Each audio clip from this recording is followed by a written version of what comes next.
Están ustedes escuchando Economía Directa. Buenos días, amigos de Colectivo Burbuja. Os doy la bienvenida una vez más a nuestro debate Economía Directa. Hoy contamos con Pablo Baroja. Buenos días, Pablo. Hola, buenos días. Y con Ismael Torres del Val. Buenos días, Ismael. Buenos días, Juan Carlos. Buenos días, Pablo. Vamos a tratar, como suele ser habitual, de la actualidad económica y hoy vamos a comenzar con el tema de Grecia. Ismael, ¿cómo está ahora mismo el tema griego? ¿En qué momento se encuentra la negociación? Pues cuando ayer parecía que todo estaba ya más o menos atado, pues parece que el Eurogrupo ha pasado a, bueno, pues que no termina de creerse todo parece en buena predisposición griega, pero no se pone en práctica y está exigiendo que se pongan en práctica las medidas que anuncian, ¿no? Y al final lo que pasa es que esta historia se alarga. En fin, el caso es que ahora mismo lo que parecía que se iba a decidir ya antes de que acabase la semana, pues no se decide.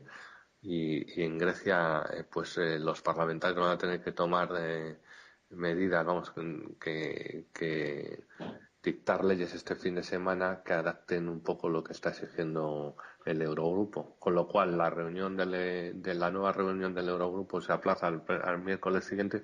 En fin, esta historia es el cuento de nunca acabar, ¿no? Parece que no tiene fin. Al final, para que Grecia reciba otros 100 y pico mil millones más de euros, les están exigiendo reducir, aumentar las medidas de ahorro, pues del orden de unos cuantos cientos de millones. En fin, parece ridículo, pero por ahí van los tiros. De todas formas, les están exigiendo a los griegos algo en lo que España parece que ya ha dado un paso adelante, que es una reforma drástica del mercado laboral y una recapitalización bancaria, al estilo de lo que estamos generando. De la reforma laboral todavía no sabemos casi nada. No, solo sabemos al final declaraciones con el micrófono abierto, ¿no? Y cosa que parece que esto es muy habitual últimamente. Y bueno, pues parece que va a ser una reforma seria. Ya veremos, estamos todo el mundo a la espera, ¿no? Pero vamos, hoy es viernes y los consejos de ministros tienen que decidir y mañana se publicarán en el BOE. No lo sabemos, pero me temo que será así, ¿no? Vamos, me temo. Esta es lo que se espera. Y tú, Pablo, ¿cómo estás viendo el tema de la negociación griega? Pues me parece que es una situación que cuanto más pasa el tiempo, pues la situación es más insostenible. Los sindicatos cada vez están más nerviosos en Grecia. La situación para la población cada vez es más trágica y yo no sé, la verdad es que es un voluntarismo tan utópico el de los europeos, intentando seguir estirando una situación que cada vez se hace más radical y cada vez se hace más insostenible, que bueno. Y entonces, ¿tú qué solución ves al tema griego? Es que el problema es que son dos países extremos. Tenemos o sea, no tiene nada que ver con que los alemanes sean más inteligentes o menos inteligentes que los griegos, porque el problema está en las diferencias culturales. Tenemos a un país como Alemania que tiene un mercado muy poco intervenido, con muchísimas empresas, tienen todas luchando por vender más barato, con mejor calidad, mejorando constantemente procesos. El tema, necesitan, o sea, cada vez se concentran más en sectores intensivos en capital que les permitan tener unos sueldos más altos, y los que no tienen sueldos altos pues no tienen demasiados problemas con su legislación, tienen un montón de mini jobs y tienen salarios muy bajos para que al final todo el mundo pueda emplearse. Y el otro país, pues un mercado muy pequeño, casi sin presión competitiva, con empresas que sobreviven más a los contactos personales que hacer mejor más eficiente su trabajo, donde no se pueden casi instalar nuevos competidores por las trabas administrativas que tienen. Y bueno, me recuerda mucho igual no es tan bestia como nosotros, pero oye, nosotros, ahí estaba leyendo que tenemos un proyecto de 22.000 millones para construir una AVE a Extremadura, que estaba también leyendo que la exmujer de Rato va a presidir la red de paradores. Al final, estos dos países los juntas y si les metes con la misma moneda, sin ninguna barrera comercial, es muy fácil de entender al final quién va a tener los productos más baratos y dónde se van a comprar los productos, quién va a quedarse con el dinero, quién se va a quedar sin dinero, quién va a tener que pedir prestado y al final quién no va a poder devolver esos préstamos según la situación se vaya deteriorando más. Y al final la situación es irrescatable, lo único que haces es cada vez generar más fricción y además había estuve viendo pues que los principales o un medio griego le ponía a Merkel, ¿no? Vestida de nazi en la prensa y también ves en la plaza esta de Atenas cómo andan quemando banderas alemanas. Al final una cosa que era el euro para unir un proyecto europeo y tal está siendo un instrumento para generar una tensión absolutamente irrespirable, ¿no? Entonces tú la única solución que ves, deduzco que consiste en que Grecia se salga del euro, ¿no? No, es la opción nuclear, pero claro, hay dos maneras de hacerlo. Una es que se salga Grecia y otra es que se salga Alemania. Ahora mismo, bueno, que me gustaría dedicarle un poquito de tiempo a explicar Sí, por sí, qué sí, se sí, por debía. supuesto. No sé si a Ismael le voy a. No, no, no, adelante, Pablo, no te Sí, preocupes. bueno, el tema es, si en Alemania en la eurozona. Porque además, Ambros Pritchard, por ejemplo, estaba esta semana comentando de que los socialistas en Francia, pues posiblemente van a ganar a Sarkozy y se va a poder abrir la posibilidad de que tanto Alemania como Holanda, como Finlandia, como Austria, como el resto de países competitivos, se pudieran ir, ¿no? Y Francia igual liderar el euro manteniéndolo y el tema es que lo que haría el euro es depreciarse, ¿no? Entonces, de un plumazo volvemos a ser competitivos, volvemos a crecer, se volvería a generar confianza en los países periféricos, los tipos bajarían, sería lógico, y estos países podrían volver a exportar, ¿no? Luego, estos países que se han ido más competitivos, pues no sé, se podría volver a restaurar el Deutschmark o pues una moneda entre todos estos países en el que incluso se podría unir Suecia o Dinamarca, ¿no? Y entonces, pues bueno, podría volver esta institución a tener el prestigio que tuvo en su momento el Bundesbank. Entonces, bueno, sí perdería en competitividad, pero el resto de Europa volvería a crecer y eso haría que podrían volver a. O sea, son países que han estado siempre históricamente acostumbrados a tener monedas más caras que su entorno y yo entiendo incluso que eso a la larga les ha beneficiado, como en su momento le benefició a Inglaterra tener costes laborales más altos que Francia, ¿no? Y que fue una de las razones que al final hizo que la revolución industrial ocurriera en Inglaterra y no en Francia. Y además, pues estos países, en vez de lidiar con unos países quebrados como tienen ahora, pues podrían estos países periféricos pagarles las deudas, ¿no? Las deudas aunque fuera con euros devaluados, ¿no? ¿Y tú crees que esa zona euro del sur aguantaría con una moneda única?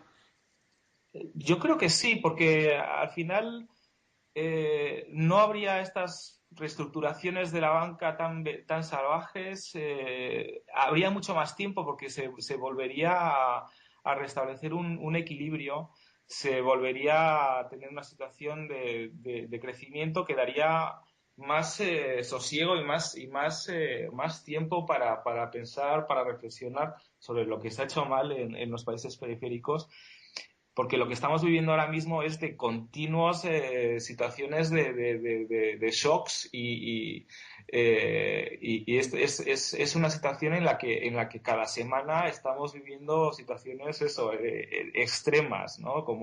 Y reuniones entre políticos europeos para pues tomar la enésima no sé, medida extraordinaria y por lo menos se volvería restaurar un equilibrio entre las dos zonas que permitiría a los periféricos tener un poquito más de tranquilidad y hacer las cosas pues mejor, ¿no? Y sobre todo se evitaría bueno, pues si nosotros lo que tenemos es un mercado laboral que es muy rígido, pues de un plumazo te bajando los salarios a todos de un plumazo, ¿no? Y ya automáticamente ya has solucionado el problema. Entonces, no sé, el turismo iría otra vez, viviría unos días de gloria, volvería a emplear muchísima gente volvería a trabajar y en una situación así, que haya problemas puede haber, pero no serían ni la mitad de los problemas que vivimos ahora. Sí, sí, Ismael, ¿qué opinión te merece esta propuesta que está haciendo Pablo? Hombre, a mí me parece una opinión del todo razonable, ¿no? Digo, porque es que en el escenario en el que estamos moviéndonos es un escenario un poco lamentable y lo es, yo creo, más que nada porque se alarga en el tiempo y como bien decía Pablo, cuanto más se alarga en el tiempo, más radical es la salida o el comportamiento o yo qué sé, el tema social que ha estado contenido durante todo este tiempo, desde que saltó la crisis, pues puede no estarlo en el futuro próximo. Y al final, claro, el hecho de que esto no se resuelva, pues lleva a hablar de unos escenarios que son, bueno, pues tan prolongados en el tiempo que resulta patético y desmoralizante, ¿no? Por ejemplo, están hablando ahora mismo, la deuda griega representa un 160% del PIB actualmente, a fecha de hoy. Y lo que quieren es, con las medidas que se van a adoptar y con la ayuda que se le va a dar, es llevar la deuda al 120% nada menos del PIB en el 2020. O sea, es que estamos hablando ya de unas fechas y de cosas que parece que no solucionan nada, ¿no? Al final lo que vamos a tener es pues a una serie de países, bueno, Grecia el primero, en una especie de UBI por los siglos de los siglos, casi en un estado de coma. Bueno, pues yo creo que ni el propio Venizelos hoy parecía que daba a entender que a lo mejor les convenía estar fuera del euro. Es la interpretación que hago de unas declaraciones que ha hecho cuando les ha presentado a la clase política griega lo que había que hacer. Es decir, que hay que tomar medidas si se quiere estar en el euro, pero a lo mejor pues no ese es el camino, ¿no? Vamos, a los parlamentarios griegos les toca por delante este fin de semana decidir. Yo creo que si no les conviene, no, pues decidirán que no. Supongo, yo que sé, es que no entiendo al final muy bien todo este calendario que arrastramos de decisiones, como dice Pablo, de medidas de urgencia, de medidas de último momento, de situaciones críticas. La situación termina siendo un poco confusa. Y esto, desde luego, de cara a la inversión, es lo peor. Claro, claro, crea una incertidumbre que evidentemente los que tienen posibilidades de invertir no van a invertir, porque no saben lo que va a pasar no ya dentro de 2 años, sino dentro simplemente de 2 meses. Entonces, claro, ¿quién invierte en esas condiciones? Claro. Puede realizar movimientos especulativos a corto plazo y punto, pero lo que es la economía real, la economía que se encarga de crear riqueza, pues esa desde luego va a estar completamente deprimida mientras esté esta situación. En fin, voy a dar algún dato que aparece en un artículo de Vance Pritchard que habéis tenido ocasión, creo, de leer, un artículo cortito que publicó ayer en el que ya da el dato conocido del desempleo en Grecia, que ha crecido de una forma absolutamente espeluznante. En el mes de noviembre, si habéis tenido ocasión de ver, del 18,2% en octubre al 20,9% en noviembre. O sea, es que eso es algo, o sea, el ritmo de destrucción de empleo es asombroso. A mí me está recordando, como comentaba en Facebook, a lo que ocurrió en 1931 en Alemania, cuando Brüning aplicó las medidas deflacionarias, aquellas tan fuertes que acabaron con el colapso de la República de Weimar. Recordemos que Grecia tenía poco más del 13% de paro hace simplemente un año. Entonces, y está ya prácticamente en niveles españoles. Luego también habla de la caída de la producción industrial, un 11,3% en diciembre, y de la producción manufacturera un 15,5% en diciembre. Bueno, realmente estos son datos propios de una gran depresión y está clarísimo que la economía griega no está respondiendo, no se está ajustando, sigue manteniendo todas esas estructuras a las que tú, Pablo, hacías referencia hace un momento, unas estructuras sumamente rígidas que no permiten que el sistema productivo se ajuste, porque todo está basado en amiguismos, en redes clientelares, en concesiones administrativas obtenidas mediante tratos de favor. Entonces, yo no lo veo, ¿eh? Yo creo que en esas condiciones la economía griega simplemente va a implosionar. De hecho, yo creo que está implosionando ya. Pablo, ¿tú qué opinas de los datos estos que se están viendo en la economía griega? Pues está bien. Yo creo que el tema es que es un reflejo de que realmente la solución que habían impuesto no está funcionando ni va a funcionar y la velocidad de destrucción no hace más que incrementarse, ¿no? Es que o devalúas el país entero con la moneda o Sí, no hay manera de solucionar el desequilibrio porque es que las transferencias que ya están haciendo en estos momentos es que lo que no sé si se dan cuenta es que van a ser continuas y van a incrementarse de manera sí, exponencial en el sí, tiempo. sí. Porque, por ejemplo, las necesidades de capital que soporta ahora mismo el Banco Central Europeo, ¿no? Con la barra libre que hubo hace un mes, de medio billón, y ahora ya están hablando de que va a ser de uno o más de un billón. Esas necesidades de capital no van a hacer más que incrementarse y se van a incrementar al ritmo que se van a ir destruyendo las estructuras de los países periféricos y el tejido productivo y el tejido laboral. Y España ya se está viendo, ya comentaron ahora mismo en la prensa que el plan, los presupuestos generales del Estado español se van a plantar ahora mismo a finales de marzo y eso va y le están llamando el tijeretazo, ¿no? Entonces, pues es que estos países cada vez o sea, van a ir reduciendo sus presupuestos, tanto las familias como las empresas, ahora ya el sector público, y no hay manera de salir de esta, y la factura para los alemanes cada vez mayor, la factura para los contribuyentes españoles y resto cada vez mayor, y bueno, y a río revuelto todo ganancia de pescadores, con lo cual hay un montón de industrias que sí tienen más palancas en el poder, con lo cual pues están reorientando sus recursos hacia ellos, con lo cual lo que haces es todavía empeorar más la situación y nada, oye, pues yo no sé quién puede tener fe en este tipo de iniciativas, ¿no?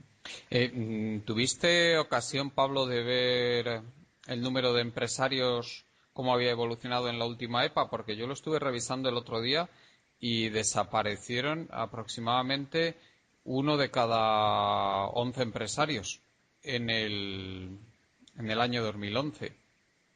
¿Qué opinas de esto? Porque bajó el número de empresarios que en la EPA aparecen como empleadores, bajó de 1 millón y poco, creo que era 1.013.000 o así, a 903.000 aproximadamente.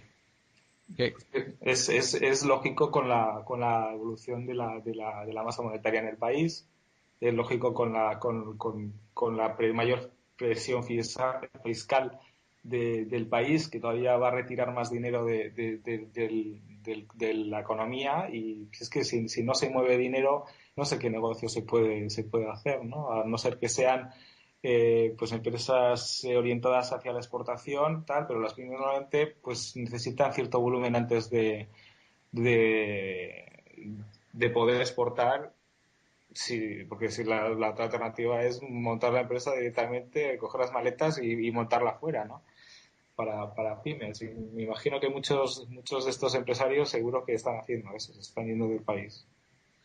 O sea, que tú opinas. Bueno, también parece ser que hoy seguramente me publiquen el artículo en Libre Mercado en el que lanzo la hipótesis de que seguramente lo que está ocurriendo esté muy relacionado con la destrucción de empleo fijo que se ha visto también, que ha caído en casi 400.000 empleos fijos.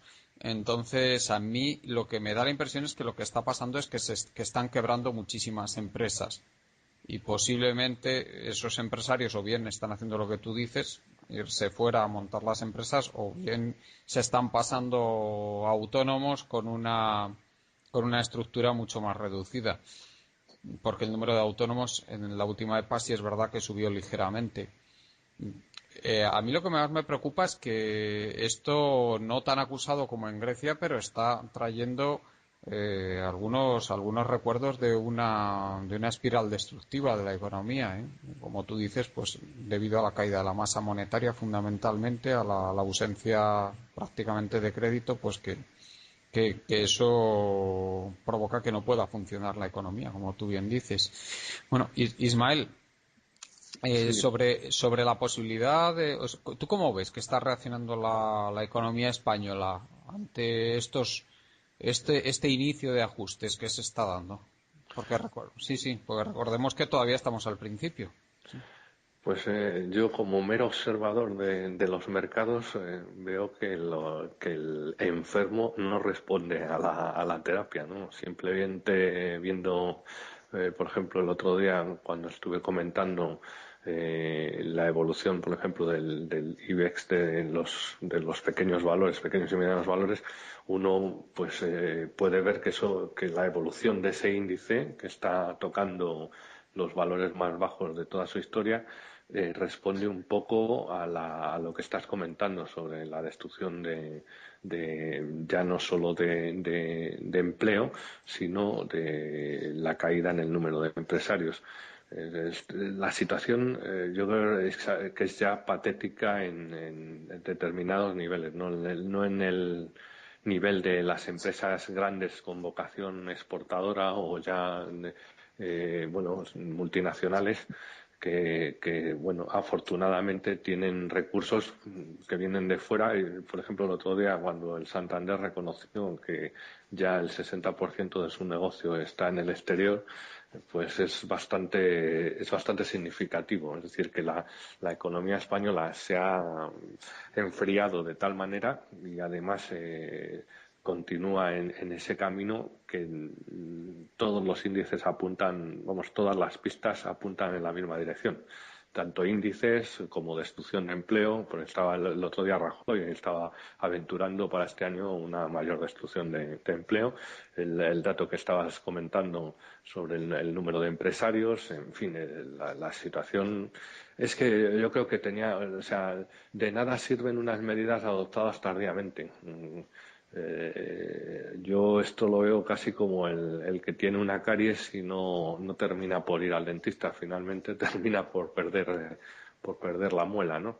Las medidas en economía tenían que haberse adoptado muchísimo antes y si no, pues al querer ahora adoptar medidas, pues no arregla el problema, sino creo que en todo caso lo está casi agravando. Otra cosa que está ocurriendo es que en vez de haberse producido una caída rápida de índices bueno, de destrucción de la economía para después del borrón iniciar cuenta nueva, estamos languideciendo de una manera paulatina, pues simplemente por esta forma que tiene de funcionar un sistema como es la Europa del euro, un sistema complejo con países cada uno con una idiosincrasia muy determinada, con una burocracia que no termina por tomar medidas de forma rápida, sino que se alargan. Al final esto pues lo que nos hace llevar a una sima profunda que además se refleja en los mercados y de la que parece que no se sale nunca. Entonces, a ver si de una vez llegamos donde tenemos que llegar y donde ya no se puede ir a peor. De todas formas, yo creo que estamos bastante cerca de no poder ir a muchísimo peor, porque sería la catástrofe, ¿no? Sería Uy, la... uy, yo ahí no sé si estoy muy de acuerdo contigo, Ismael, porque tú ten en cuenta que todavía tenemos ahí un déficit por cuenta corriente bastante grande, ¿eh? Y mientras eso persista, bueno, claro, es que seguimos necesitando que venga muchísimo dinero de fuera todos los años para poder mantener eso. Entonces, mientras eso no se corrija, lo veo mal, ¿eh? Se está corrigiendo, ¿eh? Pero a costa de que, ya has visto de qué, de llevar el paro del 7 y pico por ciento al 23%. Entonces, eh, bueno, no sé, a mí me da la impresión de que aún estamos lejos, ya estamos a más de la mitad del ajuste, pero no, Hombre, yo no mucho si más, lo ¿eh? veo en determinados temas, por ejemplo, en el tema inmobiliario, cuando oigo hablar del precio del inmobiliario, pues veo que efectivamente estamos lejos de los niveles que debiéramos de estar.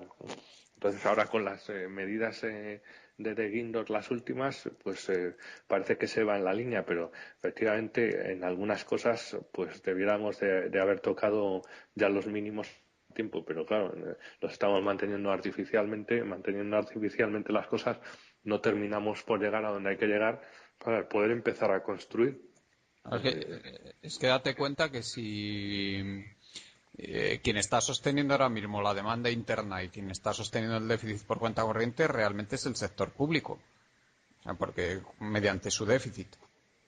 Si se eliminara el déficit público, automáticamente se desplomaría la demanda en España, la demanda interna, y pues, aumentaría muchísimo el paro y, lógicamente, el déficit por cuenta corriente inmediatamente se ajustaría.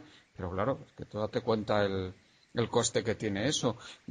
Sí que me gustaría, Ismael, que dieras tu opinión sobre un tema que ha comentado antes de pasada a Pablo, que me parece sumamente interesante, una noticia que levantó mucho revuelo en las redes sociales, que es la del plan este monstruoso de infraestructuras que anunció ayer Ana Pastor, el de los 77.000 millones de euros de aquí a 2024. Eh, Después de los 180 y tantos mil millones de euros que se han gastado en infraestructuras durante la década prodigiosa de la burbuja, ¿a ti qué opinión te merece esto, este nuevo plan? Hombre, con esos escenarios tan dilatados en el tiempo, pues me parece como prometer, yo qué sé, me parece un poco vaporoso, ¿no? La promesa no me parece muy realista. De todas formas, claro, si no se viviese en un entorno euro, pues este tipo de cosas, pues a lo mejor podrían funcionar. Me explico. En el caso de la recesión americana hubo grandes proyectos en obra civil y están ahí. Y además la sociedad americana en algunos casos sigue viviendo de aquellos. En el caso, por ejemplo, del río Colorado, la empresa Hoover, digo la empresa, la, La presa, sí. la empresa Hoover, pues sigue abasteciendo de electricidad a Los Ángeles. Y fue construida pues en esa época tan nefasta de la recesión económica americana que bueno pues se decidió por un gasto público bien enfocado a las infraestructuras. Yo hombre, a mí el gasto en infraestructuras, mientras sean infraestructuras que respondan a una necesidad. Ahora, si son infraestructuras bueno, en el tema el AVE vende mucho en lo político, pero no sabemos si desde el punto de vista económico tiene una trascendencia real. El coste ahora mismo de las líneas de AVE que hay en España, pues es un coste vamos, una inversión a fondo perdido, en la que la recuperación de la inversión vamos, en algunos casos es tontería calcularla, pero no se recuperará nunca. Y en el caso de las líneas o sea, más rentables, entre comillas, porque rentables no son ninguna, pues solo hablando de lo que es el sobrevuelo que llaman en ingeniería civil, vamos, en los ingenieros de caminos, lo que es lo que está encima de las vías, no toda la instalación y todo el proyecto de instalación de la red. Pues en el caso de la línea Madrid-Sevilla, no sé cuándo se va a recuperar, se recupera dentro de 20 años, pero solo el vuelo, o sea, el Sí. otro es Hombre, tontería calcularlo, ¿no? sí, sí, yo tengo entendido que todas las líneas de AVE son y serán deficitarias ya indefinidamente, excepto tal vez la línea Madrid-Barcelona. O sea, el resto creo que no hay ninguna previsión de que lleguen a ser rentables nunca, tomando una contabilidad realista, claro, de las Ah, cosas. Entonces, yo no entiendo muy bien a qué están jugando esta gente a, a destruir capital. Porque esto no es más que eso, destruir un capital además sumamente escaso y que es más que necesario para que las empresas que deberían ir surgiendo, empresas innovadoras, pues pudieran generar un sector exportador que pueda sostener un nivel de vida mínimamente digno para los ciudadanos españoles. O sea, a mí sí. me parece un disparate, ¿eh? A mí me parecería más interesante pues, hacer inversiones en el sector energético que ayudaran a reducir nuestro déficit en la balanza exterior, cosas más, no sé, más enfocadas a favorecer nuestra economía y no a gastar por gastar simplemente por generar supuestamente un empleo y un valor añadido al país que está, bueno, pues nosotros ahora mismo España tiene una red de AVE que la tienen pocos países. La, la, la segunda, la segunda del mundo, ¿eh? Siempre la pregunta es si nos podemos permitir ese lujo. O sea, a mí me gustaría vivir en un palacio, pero vamos, no sé si me gustaría, Sí, sí. pero no me lo puedo permitir Mira, y ni me lo planteo, ¿no? a mí me gusta siempre contar cuando sale el tema del AVE una anécdota de cuando estuve en Japón a principios de los años 90 y tomaba con bastante frecuencia el Shinkansen, el tren bala japonés, que es el equivalente al AVE español. Pues bueno, el Shinkansen japonés, uno no tenía asiento reservado, se ponía haciendo cola en unos lugares del andén que estaban marcados y hacía trayectos de 300 kilómetros de pie y apretado como las sardinas. La gente se metía hasta en los departamentos de las maletas, porque no había sitio por ningún lado. Aquello era, claro, en esas condiciones os podéis imaginar que el trayecto del tren rápido, pues sí es rentable. Hombre, el Claro, índice de ocupación es altísimo, desde luego. Pero efectivamente, en este caso es que se ve que responde a una necesidad. Yo he tomado el Madrid-Lérida, digo Lérida, el Madrid-Lérida es el Madrid-Barcelona, que no es tanto el problema, pero un Madrid-Huesca que tiene una frecuencia de un viaje por la mañana y otro por la tarde, pero va vacío. O sea, es ridículo, no tiene mucho sentido. Entonces, claro, hablar de rentabilidades o de responder a una necesidad, pues es un poco, es absurdo, ¿no? Plantearlo en esos términos.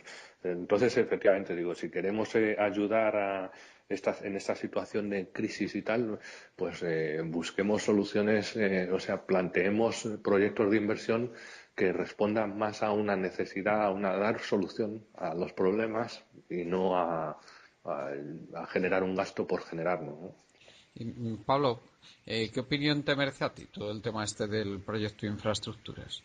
Pues que es que esta gente no tiene ninguna presión porque el hecho de que fíjate, 22.000 millones para un AVE a Extremadura. O sea, me recuerda el de Toledo que al final, después de 2 o 3 días de estar operando, se dieron cuenta que no lo cogían igual más que 3 o 4 personas y lo tuvieron que cancelar y cerrar, ¿no? Y al final, ¿esta gente qué presión tiene porque realmente esa línea de AVE eh, no sea rentable? Ninguna. La iniciativa privada, por lo menos, el empresario pierde su dinero y pierde su patrimonio y nada, pues quiebra y punto, ¿no? Y pero esta gente no tiene ningún problema. Oye, Cuanto mayor sea la inversión, pues mira, mejor para te, todos. ¿Eh?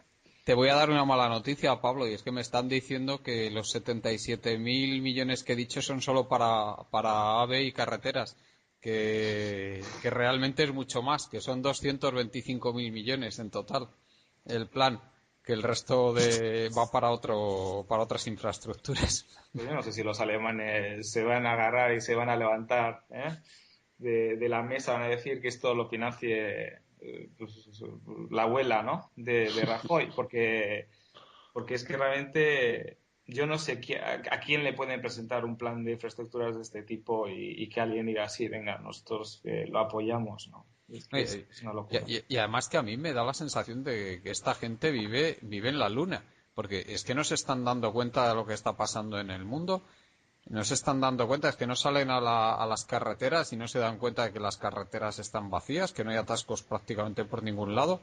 Es decir, que tenemos ya una red de infraestructuras que para mí, desde mi punto de vista, está ya sobredimensionada.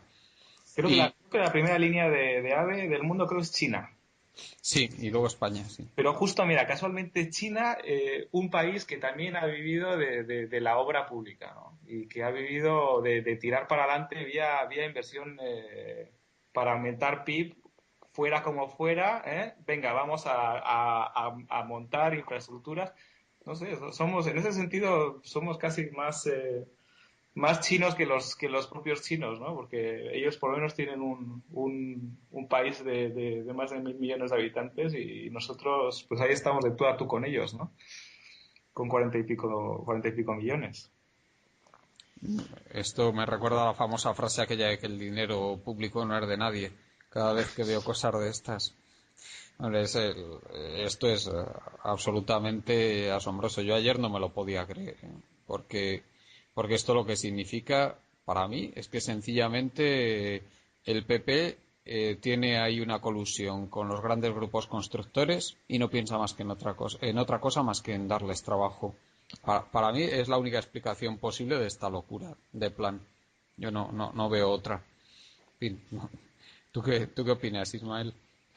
Pues realmente, vamos, yo del tema de las infraestructuras realmente he quedado asombrado y además cuando se han creado el grueso de ellas, yo vivía en París y venir a España era pues venir a ver un país en el que estaba todo patas arriba, todo en obras y al final con unas infraestructuras colosales. Y ahí, como tú bien dices, pues ahora tenemos yo creo que hay un exceso de capacidad, no hay más que salir yo cojo la carretera de Barcelona a menudo, y Madrid-Zaragoza, pues no tiene, el tráfico de vehículos es escasísimo. El tráfico de camiones afortunadamente sigue no con los niveles que tenía, pero sigue en pie y eso significa que la economía sigue funcionando. Pero lo que quiero decir es que no se puede tener un país con esta red de autopistas, esta red de aeropuertos, esta red de líneas de alta velocidad, que Adif está, pues eso, planteando ahora el tema de esta nueva línea de AVE me parece como para salir corriendo.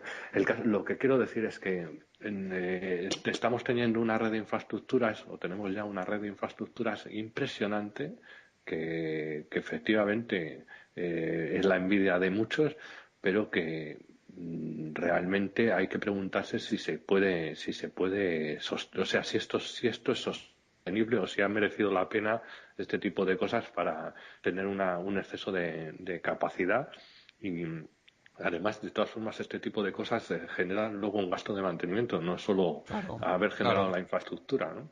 Entonces, eso es. se puede mantener toda esa colección de aeropuertos que ya conocemos, aeropuerto ya no por autonomía, sino por provincia, ¿no? Claro. Y se puede mantener en el que incluso yendo un poco más allá, ¿no? Porque el tema de la educación parece que es un tema que no se puede tocar, pero yo me atrevo a decir también, ¿no? Se puede mantener ese cúmulo de número de universidades tan elevado y tan disparatado que no viene ni al caso. Digo, para tener una sociedad con un número de universitarios elevadísimo, pero que no responde a las necesidades del país. Parece que nuestros políticos han planteado todo en términos de no responder a las necesidades, sino pues, al final es lo de ir a salto de mata y con ideas geniales. Yo ahí no estoy muy de acuerdo. Yo creo que sí responde a unas necesidades claras, que son las necesidades de sus redes de clientelares, Sí. ¿sabes? Pero bueno, mira, te quería comentar una cosita, Ismael, sobre lo del tráfico por carretera. Ahí elabora el Ministerio de Economía una estadística que es la debe elaborar Fomento, pero vamos, yo la miro en las publicaciones del Ministerio de Economía. De tráfico por carretera, y fíjate, ha pasado eh, de índice 252 en el máximo, que fue 2007, el último trimestre que está publicado, que es el tercero de 2011, es 185. Es decir, yo creo que esto sobre todo es por el colapso de la construcción, que claro, la construcción movilizaba muchísimos recursos por carretera, en forma de camiones, llevando materiales de construcción y todo esto, y claro, eso al desaparecer prácticamente, pero fíjate que es una caída como del 30%, si no me equivoco. O sea, del 3, no, un poquito menos, el veintitantos por ciento. Pero, vamos, yo creo que es muy importante, ¿eh? También. Es un claro reflejo de lo que está pasando. Es que todo está o sea, a mí no me, o sea, me sorprenden los datos por lo abultado, pero no me sorprenden por su tendencia. O sea, porque es que es evidente lo que está pasando, ¿no? Y es necesario ver cambios o sea, cambio de sesgo en montones de estas estadísticas, que de momento tienen un sesgo clarísimo, ¿no? Sí. Y vamos hacia donde vamos, ¿no? Mira, el otro día tuve que ir a Cuenca en coche, que hacía muchísimos años que no iba a Cuenca. Cuando era muy joven, pues iba con bastante frecuencia y debía hacer, pues eso, 15 años o así que no iba. Y me quedé asombrado porque, claro, lo primero que me encontré fue una autovía maravillosa para llegar hasta Cuenca, que no existía ni el proyecto cuando la última vez que yo fui para allá. Y luego lo segundo que me llamó la atención es que viajando hacia Cuenca se podía uno tirar 2, 3, 4 minutos sin que viniera un solo coche, no ya en el propio sentido, sino en sentido contrario. O sea, que era un tráfico, pero realmente patético. Entonces, ¿qué hace ahí? Ahí con una carretera nacional había más que suficiente. No hacía falta para nada esa autovía, que fue carísima de construir, porque vosotros sabéis la orografía que tiene la provincia de Cuenca, que es malísima. Y que luego pues no se va a amortizar, no va a tener retornos a la sociedad jamás, unos retornos positivos a la sociedad. Simplemente lo que va a tener es un gasto de mantenimiento que el otro día me comentaba un ingeniero de caminos, supongo que el dato será bueno, que más o menos rondan el 10% del coste de la infraestructura. Entonces, claro, imaginaos el panorama que tenemos. O sea, estamos metidos en unos gastos enormes de mantenimiento que al revés, en lugar de dar retornos positivos, da retornos negativos a la sociedad. Y Pablo. Otro dato. En España hay 50 aeropuertos y en Alemania 18. Sí. De los 50 aeropuertos, menos de una decena de los aeropuertos son rentables. Es que el tema es que nosotros somos unos nuevos ricos, ¿no? Como tenemos el euro, de repente la capacidad de manejar pasta, algo que nunca habíamos estado acostumbrados a tener tanto desde la época del descubrimiento de América, que también lo hicimos fatal.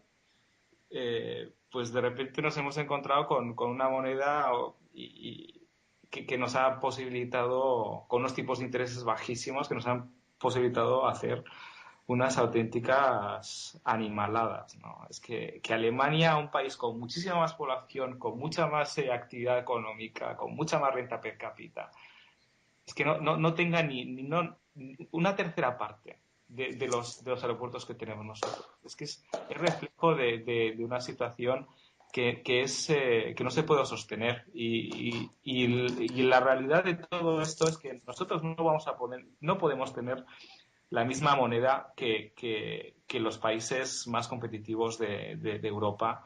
Y eso además ya lo visto en su momento Milton Friedman cuando aconsejó a los italianos, porque todavía, pues creo que España entró al euro cuando, no sé, Friedman ya estaba a punto o ya había muerto, pero Italia ya estaba dentro de la Unión Monetaria Europea y les aconsejó a los italianos que tuvieran por lo menos la precaución de guardar las planchas, ¿no? Para imprimir liras porque las iban a utilizar en muy poco tiempo, ¿no? Y seguro que en cuanto llegara la primera crisis.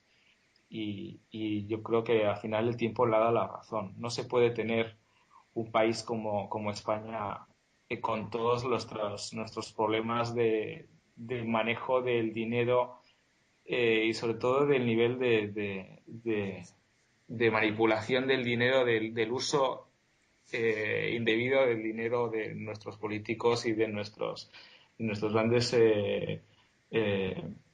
banqueros y industriales. No podemos tener nosotros una moneda tan fuerte, ¿no?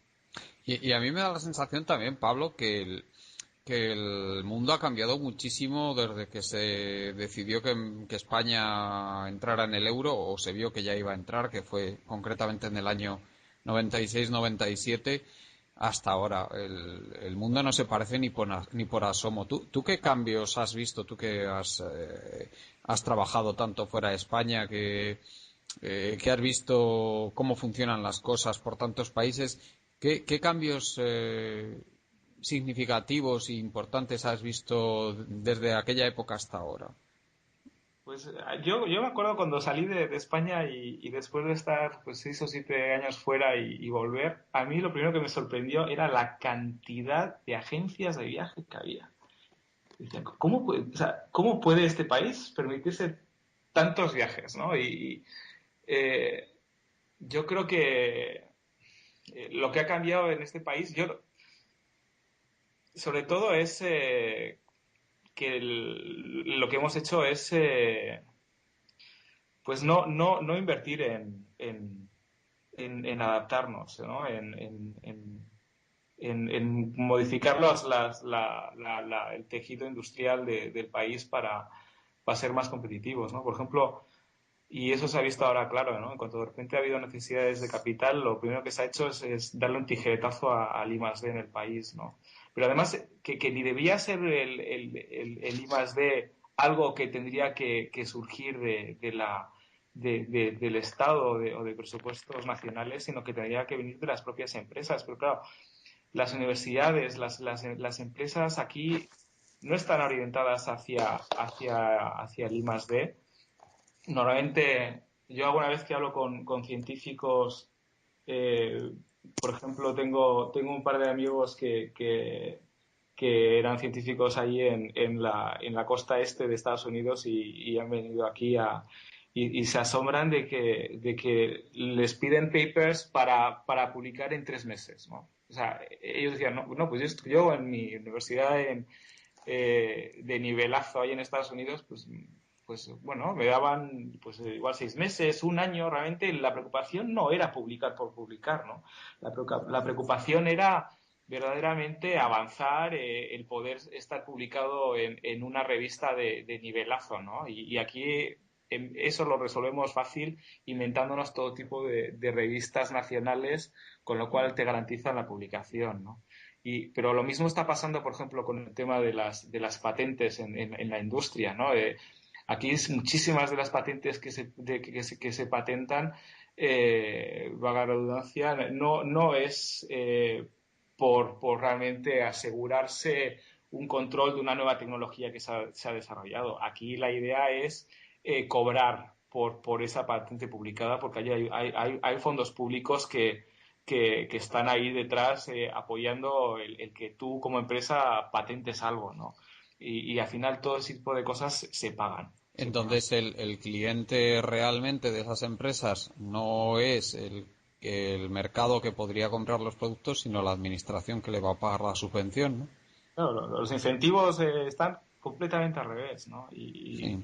Yo casi prefiero tener un país, por ejemplo, como México, donde viví 5 años, en el que realmente no hay ninguna institución, no hay dinero público para nada, y por lo menos los incentivos son reales.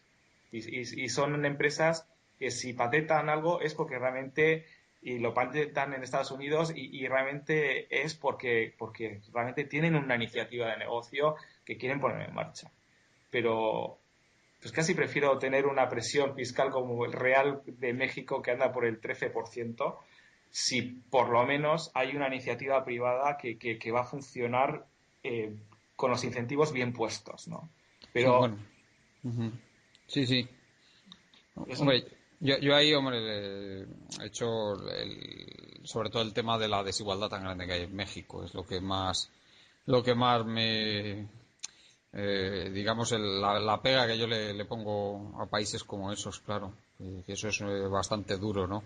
pero a pesar de todo tienen un futuro mucho más esperanzador que un país como España, ¿eh? Ujú. Sí, y Ismael, te traslado la misma pregunta que a Pablo. Tú que también has trabajado tanto fuera de España y has estado tantos años fuera, em, ¿qué cambios has visto en el mundo en estos 15 años desde que España entró en el euro y aparte del cambio que ha dado el país, que lo hemos visto todos los que lo conocemos, pero sobre todo los cambios que ha tenido el mundo y por qué España se ve tan mal ahora? Bueno, yo, igual que, permíteme que haga el comentario, igual que Pablo, cuando volví a España, veía la cantidad de agencias de viaje que había en España, comparado con las que había en otros países de su referencia. Pues yo lo que más me sorprendía en España era la cantidad de cajeros. O sea, era encontrarse un cajero en cada esquina de un edificio. Esto era una cosa que no podía comprender, ¿no? O sea, en Francia hay bastantes cajeros, pero en otros países hay, pero aunque los haya, pues cuesta trabajo ir de uno al otro. O sea, no era con este número con el que se presentaba aquí. Al final lo que vemos, tanto si pensamos en agencias de viaje, como si pensamos en cajeros, como si pensamos ahora en número de aeropuertos o de infraestructuras, al final vemos efectivamente un país de nuevos ricos donde si hay que poner un cajero no se pone uno, se ponen 10, o igual que se conoce a los españoles cuando viajan al zoco de Estambul, que les conocen por el póngame dos de cualquier cosa, pues aquí parece que hemos jugado a ese tipo de cosas. Es decir, necesito un aeropuerto, pues pongamos tres. Necesito una infraestructura, pues ¿cómo tiene que ser de ancha? Pues no, ponga el doble de carriles. Al final, no sé, parece como efectivamente como si el dinero no viniera de ningún sitio, ¿no? Y al final el dinero pues sale de donde sale, del bolsillo de cada uno de los ciudadanos. El caso es que, comentando un poco también al hilo de lo que decía Pablo, de las ventajas y virtudes de la economía mexicana, no es que la economía en términos globales de México sea mejor, pero sí, digo, para la gente que ha viajado, sí podemos ver lo que en México es bueno, lo que en Francia puede ser bueno, lo que en Alemania puede ser bueno, lo que en Estados Unidos puede ser bueno. Al final, yo creo que si la clase política viajara más, pero no viajara en viaje enlatado, sino viviera un poco más las economías de los países por los que viaja, podría aprender y tomar nota de lo que se debiera de hacer, ¿no? Parece que es que, o sea, tenemos unos políticos que aparte de desconocer idiomas, pues parece que no han viajado a ninguna parte, ¿no? O sea, porque simplemente con viajar un poco, y lo mismo ocurre para los alcaldes, ¿no? Si viajaran un poco, no se les ocurrirían el mismo tipo de gastos inútiles que vemos en el mobiliario urbano en todas las ciudades, que además repiten como si fuera un patrón, ¿no? Porque al final lo que hace el alcalde de un pueblo es ver lo que ha hecho el de al lado y copia ese mismo mobiliario y lo repite. Es un poco esta tónica. Pero lo que sí he visto efectivamente, que ya viendo a la pregunta que me hacía Juan Carlos, es que el mundo realmente ha cambiado y muchísimo. Y ha cambiado y muchísimo por el tema de la globalización o mundialización. El mercado ya no se reduce a esta zona del Atlántico Norte, de un lado, del otro del planeta, no se reduce a Japón y Australia en la otra punta, sino que tenemos un mundo en el que las transacciones ya no solo se producen entre estas zonas que comentaba, sino que están ya la interrelación salvo África, que sigue siendo un punto negro hasta cuando se le observa desde satélite o por la noche, que sigue sin tener iluminación, pero el resto del planeta ya bueno, pues ahora se ha visto, ¿no? Hasta anteriormente las crisis parecía que estaban más localizadas. Ahora mismo, aunque la crisis se inició en los países desarrollados, pues parece que esto puede terminar calando en la economía global, ¿no? Y terminar una recesión a nivel global si no se ataja. Por eso es el miedo que tienen absolutamente todos los agentes de la economía, ¿no? Ver en qué puede derivar este problema iniciado en Estados Unidos y luego en Europa, además cada país con sus historias, en España con esta burbuja inmobiliaria y de crédito, pero que puede tener trasladarse al resto de países y tener un efecto pues bastante pernicioso para la economía del mundo. Ese es realmente, en conclusión, lo que sí se han apreciado desde nuestra entrada en el euro es que la economía, la globalización está ahí y en el caso francés, durante estos años hay una preocupación importante porque en Alemania no lo es tanto porque su industria es muy competitiva y de mucho valor añadido, pero en el caso de la industria francesa han sufrido el fenómeno que llaman ellos de la deslocalización, es decir, que la producción industrial pues abandona Francia y que se desarrolla en otros países. Estaba leyendo ahora la industria del automóvil francés pues está abriendo plantas en Marruecos. Esta es la última historia que sobre el mismo tema. Entonces el cambio, pues eso, es una Europa del bienestar y de una Europa con una política social que parecía que intocable, inmaculada y además modélica. Pues parece que eso no es una cosa eterna.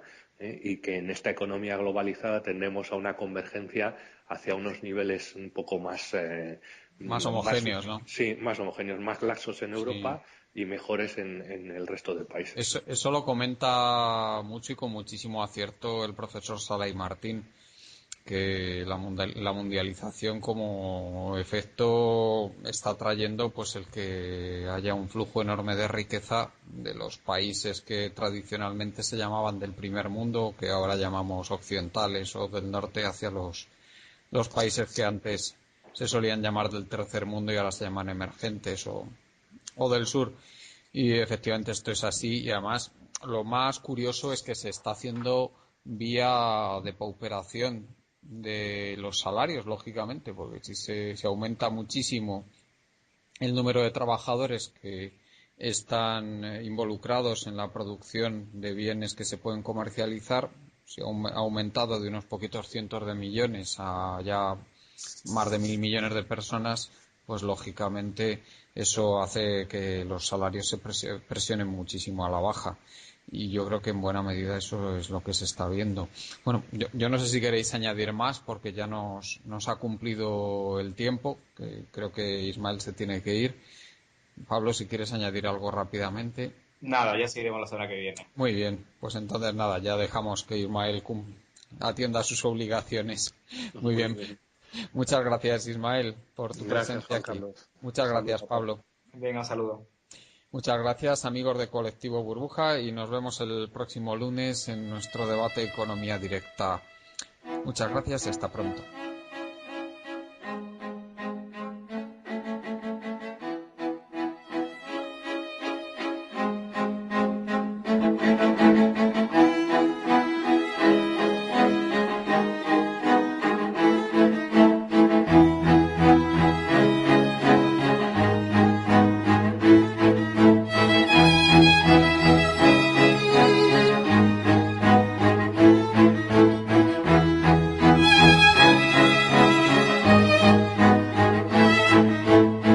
Están ustedes escuchando Economía Directa.